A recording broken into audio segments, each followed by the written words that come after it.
शराब के विनियम और आपूर्ति पर निष्पादन लेखा परीक्षा प्रतिवेदन वर्ष 2024 का प्रतिवेदन संख्या नंबर 1 की प्रतियां सदन पटल पर प्रस्तुत करती हूँ।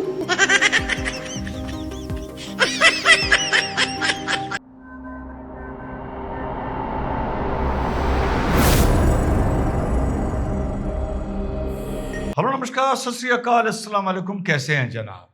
तो साहब वो घड़ी आ गई, देर आए दुरुस्त आए, जब वो सीएजी रिपोर्ट जो केजरीवाल एडी चोटी का जोर लगा रहे थे कि विधानसभा के पटल पर पेश ना हो और इस पर चर्चा ना हो और कलई ना खुले, वो फाइनली जो भाजपा ने जीत से पहले अपने मैनिफेस्टो में वादा किया था, भाजपा ने वो वादा निभा दिया। सीएजी का एक थोड़ा सा आप लोगों को बैकड्रॉप बता दूं।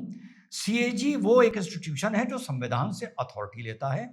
आर्टिकल 148, 149, 150 में इसकी स्थापना और इसके पावर्स हैं। देश में राज्य की और केंद्र की सरकारों की क्या आमदनी हुई, क्या खर्चा हुआ, क्या सही हुआ, क्या गलत हुआ, कहां चीज सही दाम खरीदी गई, कहां महंगी खरीदी गई, कहां लीगैलिटी थी, कहां इलीगैलिटी थी, कहां जरूरत थी, कहां जरूरत नहीं थी, पूरा जो सरकार अपना बैलेंस शीट देती है, बही खाता उसको सीएजी खंगालता है। राज्य की रिपोर्ट गवर्नर को दे देता है, जिस पर विधानसभा के पटल पर बहस होती है, और केंद्र की रिपोर्ट राष्ट्रपति को दे देता है, जिस पर लोकसभा राज्यसभा में बहस होती है। यही बहस केजरीवाल अपनी शॉर्टकमिंग्स और अपनी बेईमानी की वजह से रोकना चाह रहा था कि नौबत यहां तक आ गई थी कि बीजेपी के विधायक हाईकोर्ट तक चले गए कि ये बहस करवाई जाए, और ये करवाने को इस मुद्दे पर तैयार नहीं था। 14 अलग अलग बिंदुओं पर ये रिपोर्ट आनी है।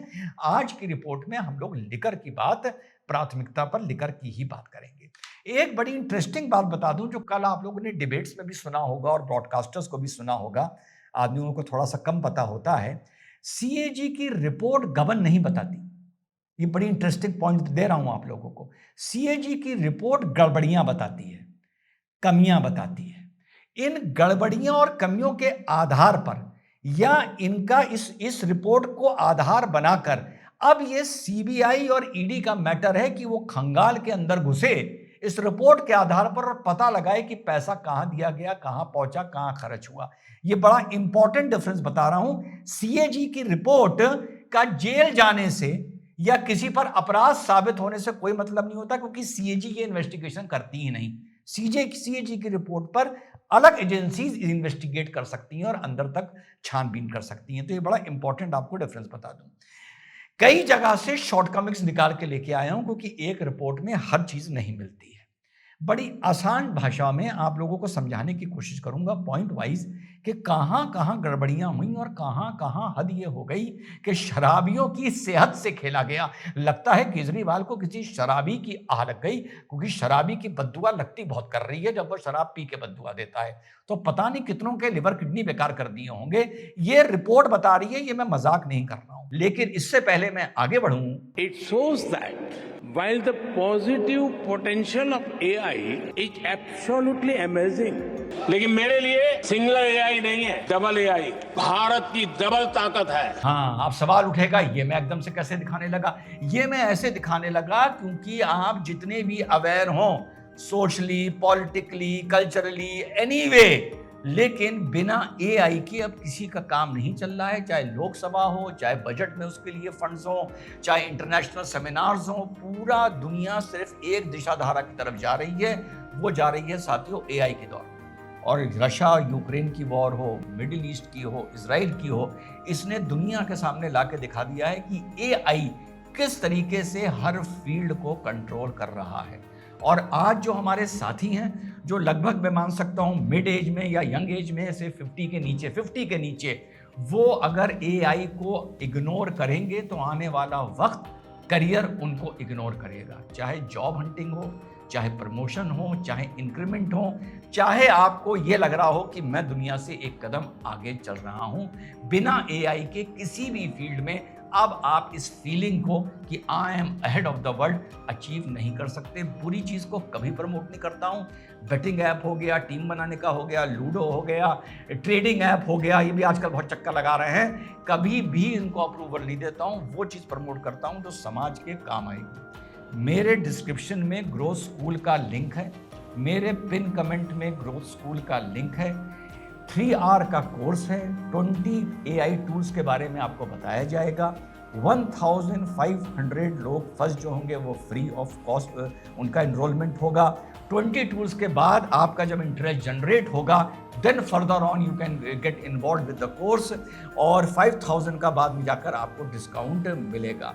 सो सब कुछ भूलो, पहले वीडियो पूरा देखो, उसके बाद जाओ लिंक में अपने को सब वहाँ पर इनरोल करो, और नेक्स्ट जो इनका 3 आवर का कोर्स होगा, मिलियन एंड मिलियन लोग इसकी तरफ जाना है आगे, चाहे जॉब हंटिंग करनी हो, जॉब जंपिंग करनी हो, इंक्रीमेंट हो, प्रमोशन हो।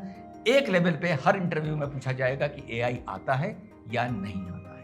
ठीक, अब आगे चलते हैं। तो शुरू कहाँ से करें? शुरू यहाँ से करें कि 2017 से 2021-22 तक 2000 करोड़ की गड़बड़ियां पाई गई हैं जो स्टेट चक्कर को इनकी नई नीति की वजह से नुकसान हुआ है।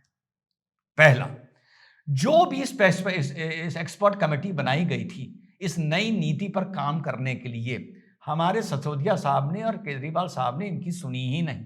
सारा काम अपनी मर्जी से किया, ठोक के दादागिरी करके सबको लाइसेंस बांटे। लाइसेंस बांटने पे क्या धन उगाई करी ये बाद में इन्वेस्टिगेशन में पता चलेगा, लेकिन किस तरीके से बांटे ये आप लोगों को बता देता हूं। एक होता है नॉन कन्फॉर्मिंग जोन।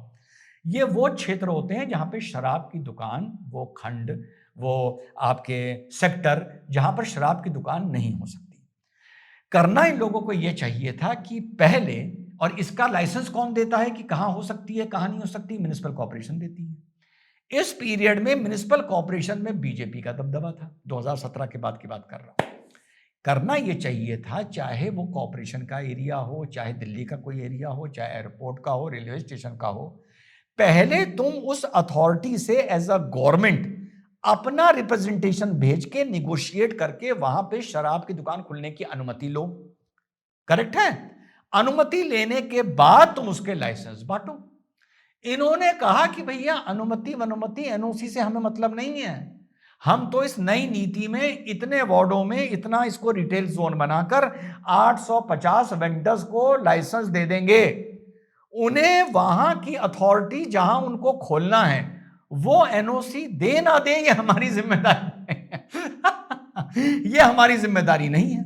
अब जब इन्होंने लाइसेंस बांटने शुरू करे तो बहुत से लोग लाइसेंस लेके जब दुकान खोलने पहुंचे तो म्युनिसिपल कॉर्पोरेशन ने कहा कि भैया हेलो, कौन हो तुम? भैया मैं तो लाइसेंस लेके आया हूं। उन्होंने कहा लाइसेंस लेके आए हो, वहीं से वापस लौट जाओ, यहां शराब की दुकान नहीं खोल सकती, तुम्हें NOC नहीं मिलेगा। इंडिविजुअल को NOC किसको लेना चाहिए था? पहले सरकार को एज अ पॉलिसी डिसीजन लेना चाहिए था और फिर उसके लाइसेंस बांटने चाहिए थे। अब यह साफ नजर आता है कि शराब के लाइसेंस लेने के लिए आपने धन उगाई करी। धन उगाई करने के बाद जब धन उग गया तब आपने कहा भैया हम क्या जाने, ये बात तो तुम्हें पहले से ही पता थी कि NOC तुम्हें वहां से लेके आना होगा, अब तुम्हें नहीं मिल रहा तो हम क्या करें? अब जब हम क्या करें, ऐसे में आदमी क्या करे? क्या ना करता मरता, वो ना कोर्ट जा सकता है ना थाने जा सकता है, क्योंकि उसको तो पता था कि सरकार NOC के बिना ही लाइसेंस बांट रही है और मैंने पैसे जमा करके लाइसेंस ले लिए। जब ये नॉन कन्फर्मिंग जोन में लोगों को दुकान नहीं खोलने की परमिशन मिली तो भैया उसमें से 67 वार्ड्स में लोगों ने अपने लाइसेंस सरेंडर करने शुरू कर दिए। जब लाइसेंस सरेंडर करने उन्होंने शुरू कर दिए तो 941 करोड़ का स्टेट एक्सचेकर को इस मामले में नुकसान हुआ, 941 करोड़ का। उसके बाद 19 ऐसे वेंडर्स आए जिन्होंने अलग अलग शॉर्टकमिंग्स और गड़बड़ियों की वजह से अपने लाइसेंस सरेंडर कर दिए। उससे 800 लगभग 890 करोड़ का, ये प्राइम एरियाज में थे, 890 करोड़ का स्टेट एक्सचेकर को यहां पर जाके नुकसान हुआ। ठीक, ये हुआ 941 का और हुआ 890 का। जब ये लाइसेंस सरेंडर हो रहे थे, जब हम खोल ही नहीं सकते, तो गवर्नमेंट ने उनको NOC दिलवाने में कोई मदद नहीं करी, कोई मदद नहीं करी, और ना ही उस NOC ना मिलने के खिलाफ ये हाई कोर्ट या सुप्रीम कोर्ट गए। इन्होंने कहा भैया तुम जानो, तुम्हारा काम जाने। वो हाई कोर्ट चले गए। अब उसके बाद इन्होंने ये जब सब बवाल हुए तो सिक्योरिटी डिपॉजिट को लेकर इन्होंने लोगों के सिक्योरिटी डिपॉजिट माफ करने शुरू करे, जिससे 27 करोड़ का नुकसान हुआ। कोविड के दौरान इन्होंने फी में 15 दिन, 20 दिन, 1 महीने के लिए अगर दुकानें बंद हुई, उन्होंने 3-3 महीने की लाइसेंस फी साल में डिवाइड करके खत्म कर दी, माफ कर दी, जिससे 141 144 करोड़ का नुकसान हुआ। उसके बाद दिल्ली के लेफ्टिनेंट गवर्नर और दिल्ली की कैबिनेट से ये लाइसेंस बांटने की कोई भी दिल्ली कैबिनेट, अपनी कैबिनेट और लेफ्टिनेंट गवर्नर से कोई भी परमिशन नहीं ली गई। अगर परमिशन ली जाती तो लेफ्टिनेंट गवर्नर तो ये कहते ना अपनी जब रिपोर्ट बनाते कि भैया यहां तो तुम लोग दुकानें खोल ही नहीं सकते हो, या दुकान तुम खोल कैसे रहे हो, उसकी मैं परमिशन कैसे दे दूं। इन्होंने वो पूरी चीज बाईपास कर दी। एक बड़ा इंटरेस्टिंग मैटर आया एयरपोर्ट का। एयरपोर्ट पे एक पिक्सी एंटरटेनमेंट एंटरप्राइजेस को इन्होंने 233 करोड़ में लाइसेंस दे दिया 10 लिकर शॉप्स का। वो पहुंच गया एयरपोर्ट, उसने कहा भैया मुझे दुकान खोलनी है। एयरपोर्ट अथॉरिटी ने कहा भैया तुम हो कौन, ये तो हमारा एरिया है, तुम्हें लाइसेंस दे किसने दिया? साहब दिल्ली सरकार ने दे दिया। एयरपोर्ट अथॉरिटी ने कहा तू जाके भैया उन्हीं क्या कोई एयरपोर्ट खुलवा ले और वहीं पे जाके लिकर की दुकान खोल ले, यहां तो बड़ी रिटेलर हमारे यहाँ दारू बेचता है, वो तो वही बेचेगा, तुम हो कहां से? अब वो आदमी भागा भागा घूम रहा है कि भैया मैंने तो पैसे जमा कर दिए आधे और मुझे यहां से लाइसेंस तो मिल ही नहीं रहा है। बाकी पैसे उसने जमा नहीं करे, इससे लगभग 132 करोड़ रुपए का नुकसान हुआ। फिर उसके बाद ये जो इन्होंने गुड़ गोबर किया लाइसेंस बांटने में होलसेलर का मार्जिन 12% बढ़ा दिया और रिटेल का एमआरपी बढ़ने नहीं दिया। उससे लॉटरी लग गई होलसेलर की और रिटेलर 7% के घाटे में आ गया। 32 रिटेल जोन बनाए गए जिसमें 849 वेंडर्स दुकानें खोलेंगे। पहले चलता था लॉटरी सिस्टम, इन्होंने कहा लॉटरी सिस्टम नहीं चलेगा, धन उगाई करनी है, बोली लगेगी। बोली ऐसी लगी कि 22 लोगों ने पूरी दिल्ली के मार्केट को 22 कंपनीज ने 849 शॉप्स पर को कैप्चर कर लिया। पहले आधी से ज्यादा दुकानें स्टेट चलाता था, सरकार चलाती थी और बाकियों की लॉटरी निकलती थी। ये चले थे मोनोपोली खत्म करने के लिए, इन्होंने मोनोपोली और मजबूत कर दी। 367 जो ब्रांड रजिस्टर करे गए जो दुकानों पर बिकने थे, उसमें से 25 तरीके से खेल खेला गया कि 25 ब्रांड्स ने 70% मार्केट खरीद लिया, क्योंकि दुकान पर यही अवेलेबल हुआ करते थे। इन 70% में से ये 70% यानी इन 25 में से लगभग 19 ब्रांड, ये जो ब्रांड थे सिर्फ 3 कंपनियां बना इनको मार्केट कर रही थी, इंडो स्पिरिट, महादेव लिकर और ब्रिडको। यानी दिल्ली का 70% मार्केट 3 कंपनियों के पास चला गया। उसके बाद जो दिल्ली के 192 ब्रांड्स थे अलग, वो ये 3 कंपनियां ही इनको बेचने का अधिकार था। जब इन्होंने पूरे 1171 ब्रांड्स को ये रजिस्टर नहीं कर पाए, यानी वो दुकान पर नहीं बिक पाए, तो रिटेलर्स हाईकोर्ट चले गए कि भैया ये सारे ब्रांड तो हमारी दुकान में अवेलेबल नहीं है, हमारी सेल गिर रही है। तो हाई कोर्ट ने कहा ठीक है, अब आप 100% नहीं, आप 75% फीस जमा कर दीजिए, लाइसेंस फीस जमा कर दीजिए। ये 25% का अलग करोड़ों का नुकसान हुआ। शराब की ब्लैक मार्केटिंग को लेके बार कोड ऐसे बनाए जिसकी ट्रैकिंग नहीं हो पा रही थी। हेल्थ को लेके सबसे गंभीर वायलेशंस करे, लैब रिपोर्ट्स को नजरअंदाज किया गया शराब को लाइसेंस देने से पहले। जिन लैब से रिपोर्ट लगाई गई वो पाए गया कि वो लैब सारे लिकर मैन्युफैक्चरर से कहीं ना कहीं जुड़े हुए थे। लो क्वालिटी की शराब बेची गई, लो क्वालिटी की दारू बेची गई। 37% ऑफ द क्वालिटी टेस्ट किए नहीं गए, यानी क्वालिटी के अगर 100 टेस्ट होने थे तो 37 किए ही नहीं गए। वाटर के अगर 100 टेस्ट होने थे तो 96 यानी 96% करे ही नहीं गए।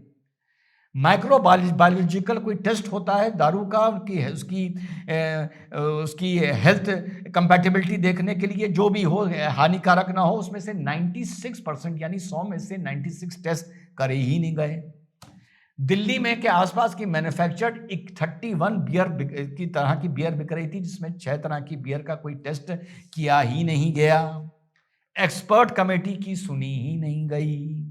ये सारी चीजें निकलकर सामने आई हैं इस रिपोर्ट में। अब इस सीएजी की रिपोर्ट के आधार पे इस 2000 करोड़ में सरकार को अंडर द टेबल कितना पहुंचा, ये जिम्मेदारी सीएजी की नहीं है। ये जिम्मेदारी अब आ जाएगी सीबीआई की और ईडी की कि पता लगाना कि ये पैसा कहां गया है, कहां मनी लॉन्ड्रिंग हुई है, कैसे कैसे पैसा ये इस्तेमाल किया है, जिस मामले में ये सारे के सारे जेल जा चुके हैं। अब आगे ट्रायल के दौरान जो भी ये चीज आई है, ये रिपोर्ट उस इन्वेस्टिगेशन में सपोर्ट तो कर सकती है, लेकिन ये क्रिमिनल इन्वेस्टिगेशन नहीं माना जाता है, ये इन्वेस्टिगेशन सिविल नेचर का माना जाता है।